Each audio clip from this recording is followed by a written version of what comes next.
Hey, welcome to Life in the Leadership Lane. I'm your host, Bruce Waller, where I get to talk to leaders that are making a difference in the workplace and in our community. What did they do to get started? And what are they doing to stay there? And oh my goodness, are you in for a treat today? As I'm bringing you another special guest. As today, I'm getting to talk to Eric Van Duren. Eric is the AVP of Talent Acquisition at Ascension. He's also a newly published author. Hey, Eric, how you doing? Good to have you on the show. Bruce, it's a pleasure. It's good to see you, and it is great to be here. I am so excited to talk with you. I mentioned you're a newly published author, hot off the press. Your new book, When the Room Already Knows, just been released. I cannot wait to get into that. How do you feel? I'm good, Bruce. It's been a journey. Writing's always been a passion, but this has been a journey unlike any writing I've ever done. Mm. I'm excited, a little bit relieved that it's finished, but I'm pretty proud of the product I've been able to put out as well. I love So. that. And I always like to kind of, as I kick off my podcast, I always like to reflect when I met my guests or when they came into my path. And for you, Eric, we were introduced by a mutual friend, Jim D'Amico. And of course, Jim D'Amico, episode 224, if you want to go out there and listen to Jim's story. But now, how do you know Jim? So Jim and I met years ago, working together. Jim was a boss of mine. So Jim and I um, share a lot of things in common. One being a love for talent Mm. acquisition. So we got to work directly together for a number of years. And he's just. I'm sure you have these contacts in your network. He's just someone as our careers kind of went different ways, always stayed connected to. Mm. We talk life, we talk work. I bounce ideas, consider him a friend and mentor. Just always been someone has been in my corner, Bruce. I feel like we all stay connected to Jim D'Amico. He is full of True. wisdom, incredibly talented, and I'm so glad he connected us. And I cannot wait to get into your story. Hey, for those who don't know Ascension, would you mind sharing just a brief highlight of your organization and how you serve your customers? So Ascension is one of the nation's leading non-for-profit Catholic healthcare systems. So we're across 17 states, Bruce, just shy of 100,000 employees, and essentially, bringing healthcare and service and mission to the communities that we serve across the United States. I love that. And I always say in healthcare, you are in the lane of significance, helping people. And I just love that. I want to get into your book, but before we do that, I want to get into the Eric Van Duren story. Like, Mm. where did you grow up? And how did you get into talent acquisition and leadership? So grew up in a small town in Michigan, Bruce. So born and raised, childhood that, always kind of centered around competition, like in ways of sports, video games, and a lot of different jobs. I watered flowers. I was a sandwich artist at Subway, washed golf carts. I was a sports official. Um, Eventually went to college at Central Michigan University, Hmm. focused on business, but also on economics. And my first role out of college was actually an internship at a local hospital. So I started Hmm. at the front desk answering phones and quickly got the tap on the shoulder. The recruitment team, I think it was a two-person team at the time, needed some support. So they said, "Would you like to be a coordinator, a recruitment coordinator?" And I said, "Absolutely." So it started kind of at the ground level. And, initially, once I found was, economics, like that was a focus of mine within business, like Yeah. scarcity, competition, demand. Like, wow, like that really aligns a lot with talent acquisition. And then just over time, like my thoughts matured, and both talent acquisition and healthcare like can carry really deep meaning in someone's life, Bruce. Like Mm. employment, it can mean food on the table. It can mean trajectory for a person, for a family. Healthcare,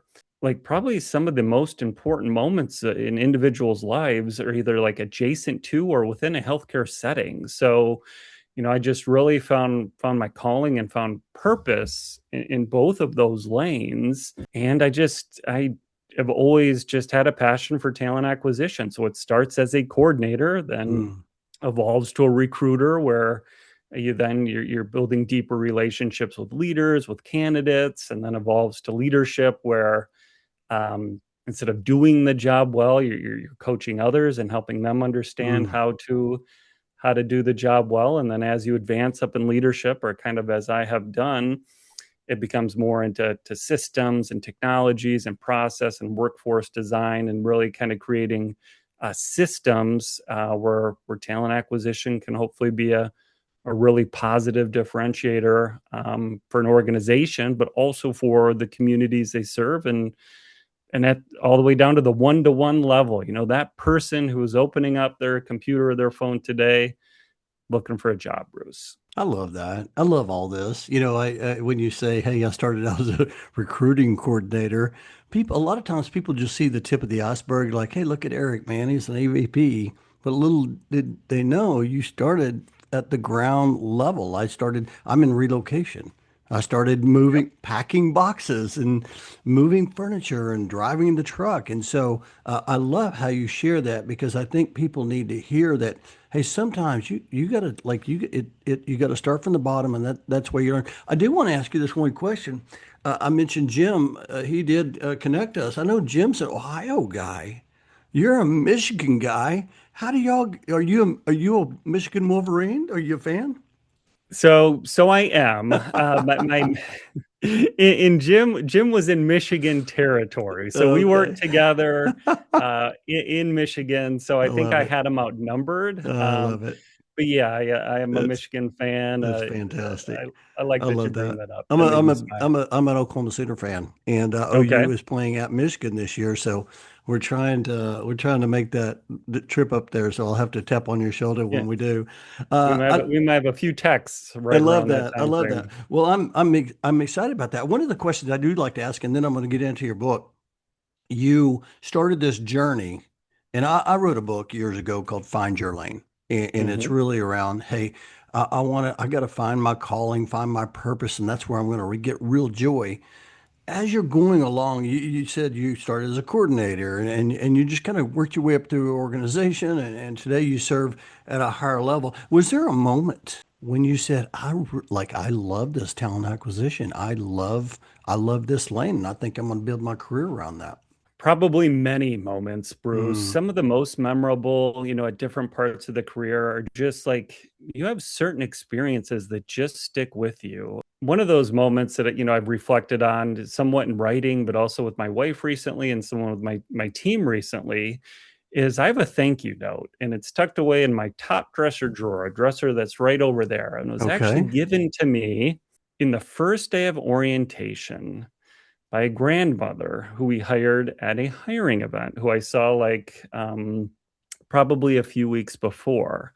The note was from the grandchild who was also at the event, thanking me, who I met at that event, for helping grandma get a job. Now, Mm, it's that type of gratification, that's a dinner table I will never sit at, but it's those type of moments that happen every day, that this work, it just has such ripple effects beyond what you see kind of in the day-to-day grind, so to say, mm, really are life-changing moments. And I've had, that's a very heartfelt story, but mm, I've had that experience many different times. And just like in a career in general, I think you try to find places where you can like consistently add value, where you can stay curious. Um, and I've, been fortunate to work alongside a lot of leaders who help provide coaching and help me. But I think I'm able to do that within talent acquisition and human resources and within the teams I've been a part of. I So. love that story. Thank you. Thank you, Notes. Oh, Oh yeah, my God. you're gonna get me The a little gold. emotional here. Yeah, but it's It's kind of my top of job here. mind. I'm the host So. here. I'm supposed to bring tears. No, that's a great story, and I had a video one time. I have a lot of thank you notes in a briefcase, and one time I opened up a briefcase. I did a video and said, "Here's the gold. Here's the currency." Hmm. And it's Oh, in the so notes true. that you get from the impact you make, isn't it? Incredible. So true. I love that. I love it. Hey, well, let's talk about your book. It's called When the Room Already Knows. Okay, so just for those who are listening right now, just kind of a brief highlight, like what's that all about? So when the room already knows, is basically when the room has the information, what does it require from leadership next? Mm, So in kind of the AI era, when information and knowledge is so abundant, when we're so easily able to get fast answers, the conversation I found, in a lot of different reflection moments I had, starts closer to where it once concluded. So when that is the case, how does the dynamic change within a business environment, within life? And how do you take that and leverage that and lead responsibly, knowing that that's essentially table stakes mm, at this point? So, AI is a book about artificial intelligence. AI can summarize, it can show patterns, it can synthesize, do so many things. What really got to me when I was writing about this topic is the book became less about technology and more about stewardship, more about mm. judgment, more about trust, Bruce. So, I wrote a book called Life in the Leadership Lane, and one of the chapters I talked about the importance of developing your influence in the workplace. I call it speaking influence. And yep. I said, okay, if you're going to develop influence in the workplace, you've got to do these different things. And one of the things, the very first thing was building trust. I'm curious from your perspective, how does somebody go in and build trust? I mean, because you're talking about, hey, when you go in the room, everybody already knows they've already got all the data from AI. Already got everything kind of, they think they've got the answers. How do you go in there and build influence as a leader in the organization? Your thoughts? Trust is a very deep subject. But I would say, from my point of view, trust builds call by call, Bruce. Like Mm, you are kind of feeding kind of that piggy bank of trust by your actions, by your consistency. Do I show up the same way twice, and then do mm, I show up that way yeah. again? So I think like when the environment changes, even more eyes go to the leaders, or how you act becomes even more visible. So like the character and the values that got to where you are today, whether that's like integrity, visibility, recognition, presence, like when those remain true no matter like how the environment changes, I think trust really starts to build. So I think it goes towards like transparency, accountability, the willingness to like get in the huddle yourself, and like Mm, model use of, like, if I'm going to not promote technology, but leverage, or ask the team to think about it in new ways, do I also do that myself, Bruce, and kind of understand it? We said started as a recruitment coordinator. Do I not just like give direction, but I also model that direction? So I think those are all things that go towards um, building trust, being having humility, vulnerability, knowing that when the room already knows, like I count on my team to hold me in check, like fill in the perspective points that I don't see, to lift mm, me when I need that support. mm. And I found like that approach has served me well, and I think has served the teams I've been part of well. Yeah, this is so good. I wrote down call by call. Mm. That really touched me when you said that. I'm going to put the link to the book in the show notes. So for those who want to pick up a copy, you'll be able to click that link. Now, Eric, is this book going to be like just for talent acquisition leaders? Who is this book for? When you were writing the book, what were you thinking? Take us through the process, and who will really benefit from somebody picking up a copy of this book?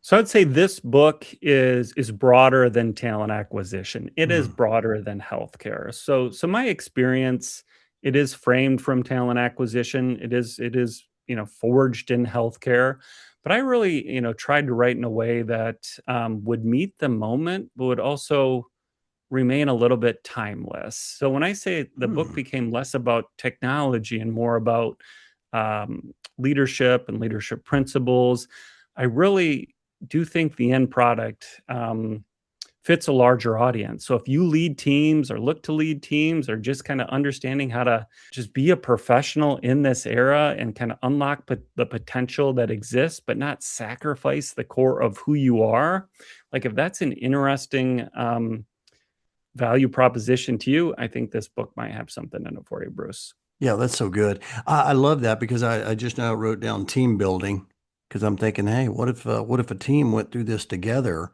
and shared different perspectives? One of the questions I gave you a few questions, but I was just thinking about this just now as I was thinking about I hear a lot about the importance of a high performance team. How do you, I don't know, what's success look like whenever you've been on a lot of teams? Well, what's success look like when you're on a really good team? What are some of those traits in your thoughts there? I would say the team not only needs to understand what we need to accomplish. So we have to have clear goals. We have to understand why we are here. We have to understand how we fit into the larger, how our puzzle piece fits into the larger puzzle, but also the how, Bruce. So the Mm, what and the how. So how are we going to go about this? What is the core of who we are? Are we going to win together? Are we going to learn together? My team, I have a phrase that I picked up from a movie a number of years ago that I've kind of used throughout my leadership journey. And it is one band, one sound. So we mm, are in this together. The goal is not, or the expectation is not perfection at the first pass, but it is progress over perfection. We are going to take steps forward.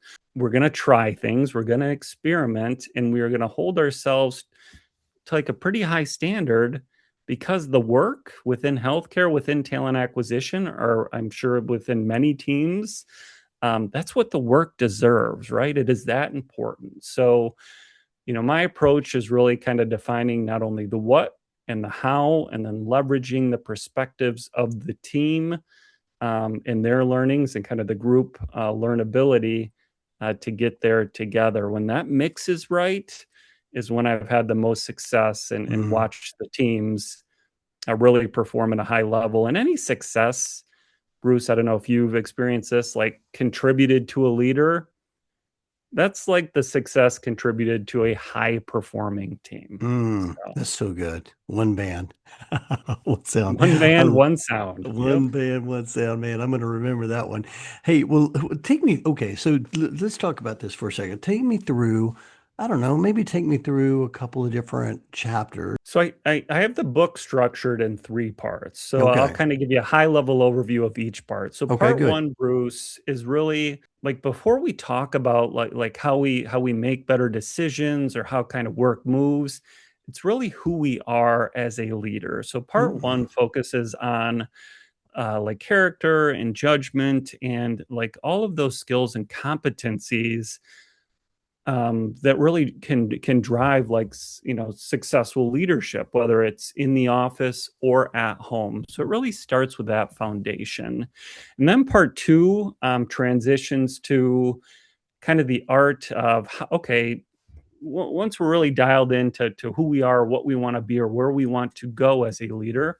Okay, how do we make better decisions? We focus on some leadership principles that are both timely and timeless, I would say. So, whether that's moving upstream in the decision making process or with knowledge and information so readily available, how can we rehearse decisions and come into decisions more prepared?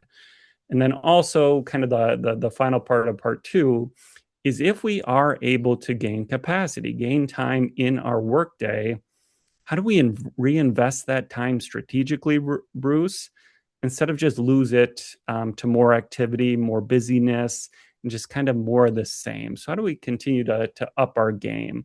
And then part three transition to okay, now that we're identified ways to make better decisions, how does the work actually move? Like how do we get teams to really meet the moment where it matters and to drive that work across the finish line? And I go back to one band, one sound. That is actually a chapter in the book mm. talking about how teams can accomplish this together. So It's a book that I believe has some heart, but also it's not a book that is just leadership theory. I'm an Yeah. operator. Healthcare has been my career for over 20 years, so it has real story, like real thoughts, real examples that can help. Hopefully, not just bring value to someone who wants to read about leadership, but someone who wants to become or like question their own leadership to become better in their own seat. I love that because it sounds like it has application. People can relate to it and they can apply it immediately. I wrote these different sections down. I love how you broke it out into the three different sections. But there's one thing that I wrote down that I want you to expand on because I know there's a lot of people listening right now going, "Oh my gosh, I don't have enough time of the day to do my work now. How am I going to gain time in my work day?" Can you talk a little bit about that? Because I feel like high performers have figured out a way to block time, to focus their time on things that matter most. And that's really I think that's a skill you learn throughout your career. But talk about that for a second, because I do think that a lot of people feel like, hey, I don't know, overwork's not the word, but they just have a lot on their plate and to gain time in the workday to be able to focus on some of those other things. I don't know. Any perspective around that? All points I've struggled on at different times in my career. I'm sure I'll probably have to hold myself in check in the future as well. But some things that I've noticed personally is busyness can hide like the need for reflection. Mm, And also that like time is never neutral. Like time um like your calendar says a lot about what you value or where you are prioritizing. So without reflection and without intentionality, without leveraging the perspectives around you, it's gonna be tough to dig out of that hole. So it is, a lot of times it calls for a pause. It calls to get upstream. It calls for, okay, where is like the friction in the process or in the work really dragging me down or my team down? And it's kind of making me like blind to spots maybe I don't even want to see. And again, mm, that's going to take a little bit of vulnerability. But with the tools available today, whether it's to help you with reflection, whether it's to help you free up capacity, I can tell you that the book is not here. Here's your cheat code to a 20-hour work week instead of 40. It's more framed of how can we add more value throughout those yeah. hours in the week? How can we allow thinking to become more part of the work? So when I said Mm, like a trait that's both like timeless and timely, I think thinking is exactly one of those things, and that leads directly to judgment and better decision making. And hopefully, if you do those well over time and your team does that well over time, you're realizing time, you're reinvesting time, you're becoming better as a leader, but also better as a team. And those skills, like when you sharpen those skills for a team, I found personally, like you're also like sharpening the edge on your own like leadership skill set as well. yeah, so good. You know, one of the first books I read, John Maxwell is a great Yep. author. I'm a big John Maxwell fan. He's got a book called Thinking for a Change. And that's part of the strategy is like, hey, you've got to build that into that's one of the tasks for the day is to think. And I just love that. I appreciate you sharing that. I do want to know a couple of things. That number one, you're a busy guy. I mean, anybody who leads at a high level is a busy uh, professional. How did you, I don't know, what inspired you to write the book? Were you writing blogs and articles and different things before and you just said you wanted to write a book or like, I don't know, what inspired you to do this? Because that's a lot of work, Eric. So writing has always been somewhat of a creative outlet for me. So Hmm. over the years, it's been articles or white paper or different things. Most of my writing is just on lined paper and it's scattered around my desk. It can be from quotes, it can be Yeah, thoughts, it can I a love little bit that. of poetry even. But it was late last year.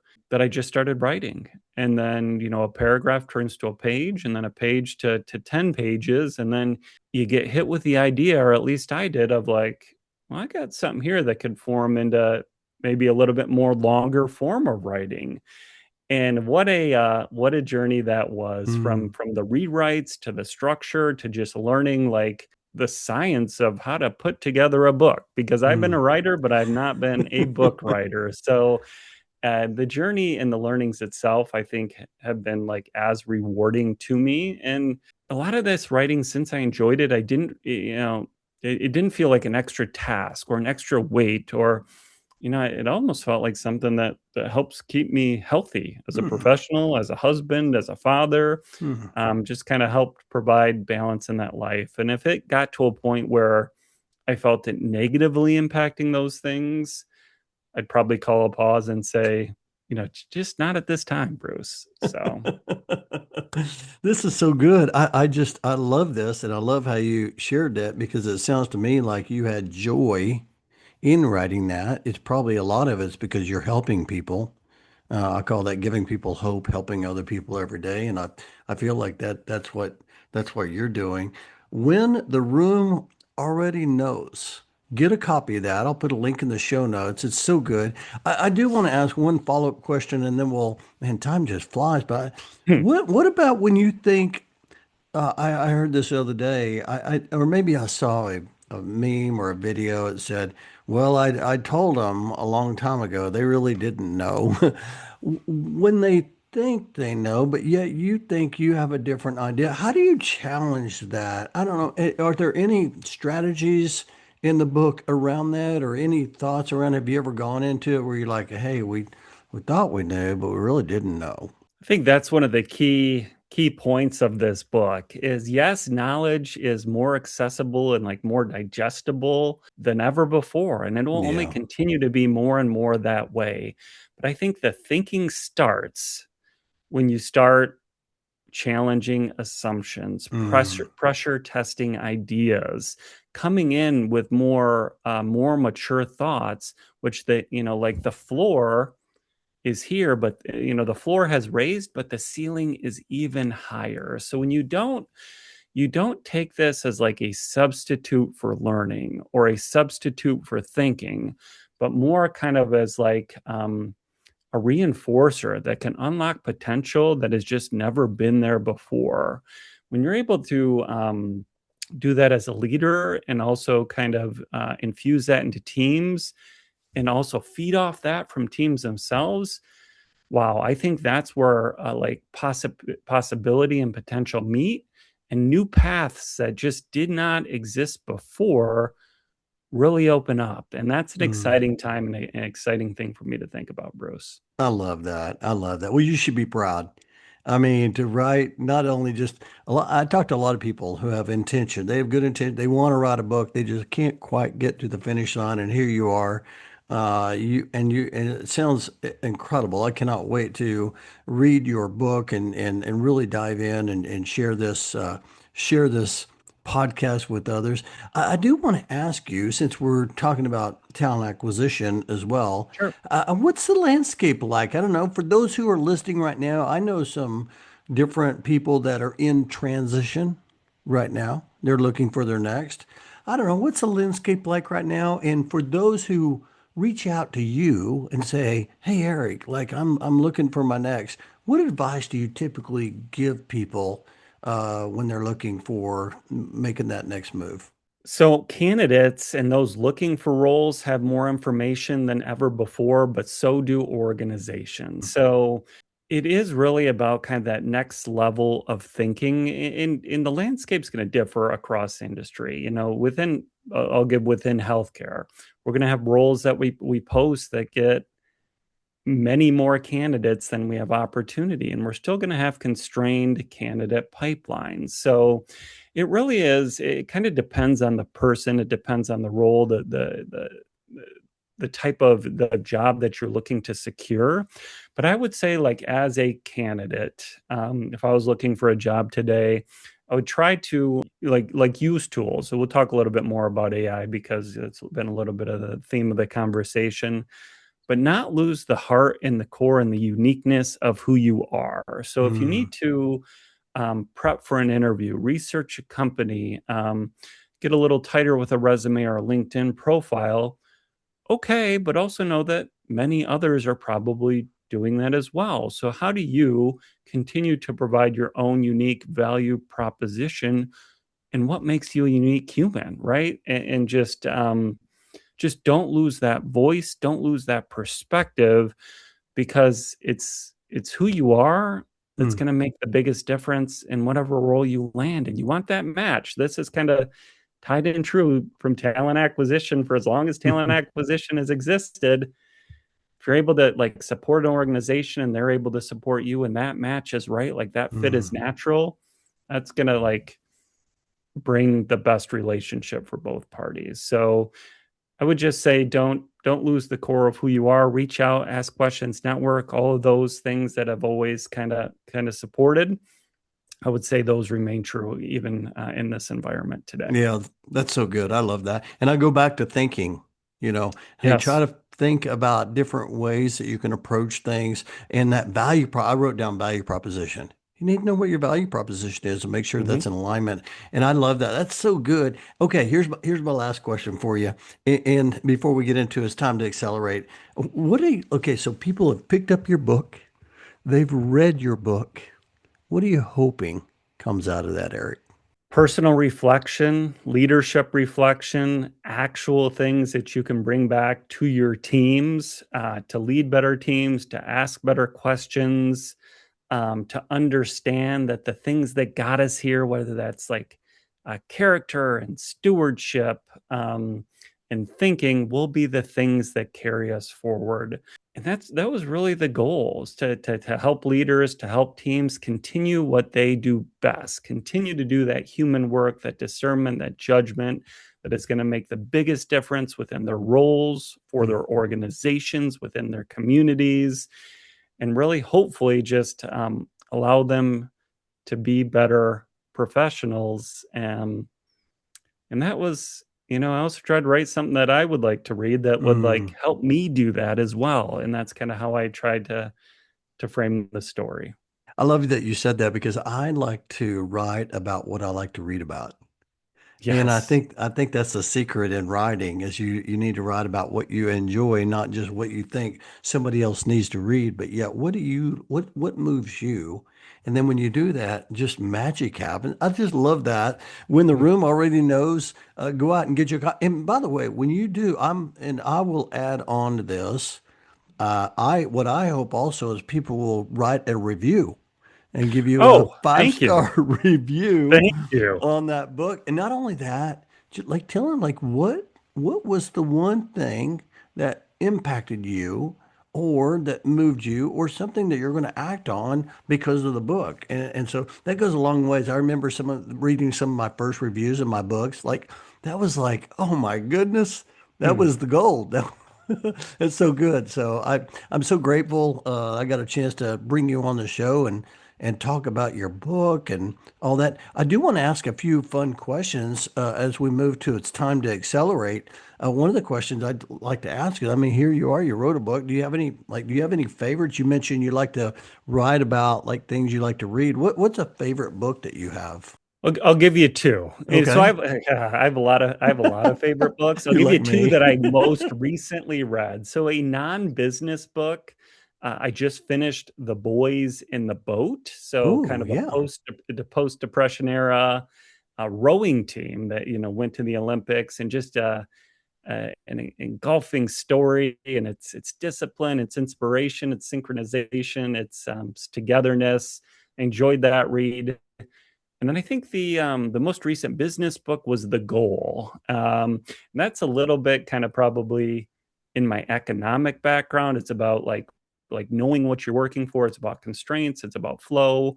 Um, but it's also written in a story, and I like stories. And I actually listened to this book with my wife when we were on a car ride, and she got into it too because the story was great. So that was kind of a cool moment for both of us.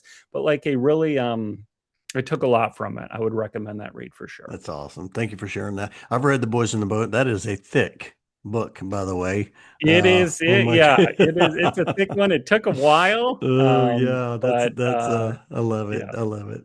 Hey, you're a continuous learner. You're always learning things. Here you are. You've learned to publish a book. What's something you would like to learn ahead? I'll go business and non-business again. Okay. So I think like a trick for leaders, and this is one I will probably focus on throughout my career. So like, how do you continue to take like complex ideas and complex concepts or new ways of working and communicate that clearly while balancing it without being like overly simple? So Mm. I think that'll be a skill set that I will continue to try to develop just at home. I love to garden, Bruce. So like I have a pumpkin patch, I have a Oh, vegetable garden, a strawberry patch. So I want to continue to learn how to like just be a that's better gardener. And that's a lifelong journey, but that is something I really enjoy. that's It's something that I get fantastic. to do with my family. So I just if I'm not working or if I'm doing a pastime outside with the family, it's That's like awesome. why is this plant withering? I need to. Yeah. Why is this green pepper not a bigger green pepper, or I why is this love that. strawberry not a more red? I So love that. I love that. When you mentioned about complex ideas and communicating clearly, I think about that's what high performers, they are so good at. They're able to take the complex and make it simple. And I love how you shared that. And my wife, of course, she's the gardener in my family. So, okay. So, two more questions. yes, Well, what are you most grateful for, Eric? my wife Emily, my son Elliot, family, health, professionally, the teams that I've had the chance to work around, healthcare, being part of something bigger than myself. So it's like a lot of just those core, simple things in life where if I share, I shared earlier, kind of time is never neutral. Like where you spend it and how you invest Mm, it is, says a lot about kind of where your head's at or what you value. So I try to lean into the things that I really care most about in life. That would be family, and also the team at work and the healthcare setting. yeah, So I love that. In my book, I have a chapter dedicated "Great Leaders Are Grateful Leaders." And I feel like you have that same thing. You just have a heart of gratitude wherever you're at and whoever you're with. And so I love that. And I'm grateful for you for coming on the show today. This has been a lot of fun. Okay, here's I'm my gonna last get question. I got to return that gratefulness. So thank you, Bruce. Well, I'll tell you, this is the last question. It's probably one of my favorite questions. I've asked this to all of my guests who come on the show. Eric, 10 years older. Right now, he's around the corner and he's knocking at your door. You are going to get up and answer that door. What's he going to tell you? We're gonna build off gratefulness, and I think you would probably just remind me to not confuse pace with purpose, right? So always Hmm. another meeting, another decision, another goal, but try to keep your perspective balance. Try to keep yourself healthy, your family healthy, and your attention to where it is deserved most. So that's what I try to do. But I would welcome that reminder from my future self in 10 years to make sure I'm doing it to the ability that I want to hold myself to. So, Well, that's a wise 10 years older Eric Van Duren. I appreciate you coming on the show. I wrote down pace with purpose. And I love all of that. I've loved everything. I have chills, everything. I've got a full page of notes here, Eric. This has been so good. I'm so excited for you. Congratulations. When the room already knows, hey, for those who want to, I don't know, they want to connect with you. They heard something you shared today. They got a copy of your book. I don't know. How is the best way for them to connect? you can find me on LinkedIn, Bruce. Anyone, I'm always welcoming discussion with others, wants to talk. And yes, Room already knows. You can find it on Amazon, and I look forward to future discussions. So thank you. And be sure whenever you connect with Eric, be sure and let him know, hey, I heard you on Life and Leadership Lane podcast. Here's something you shared. And this is, and it makes the connection so much richer. When you go out and buy the book, again, I'll put the link in the show notes. Be sure and leave a review when you finish with the book. That means so much to the author. And yeah, send Eric a note of congratulations. And so for that, I say, Congratulations. I'm excited for you. I'm proud of you. And I cannot wait to see what's ahead for you. And I appreciate you coming on the show today. Been a pleasure, Bruce. I appreciate you. Thank you so much. You're welcome. Can't wait to share this. I'll talk to you later.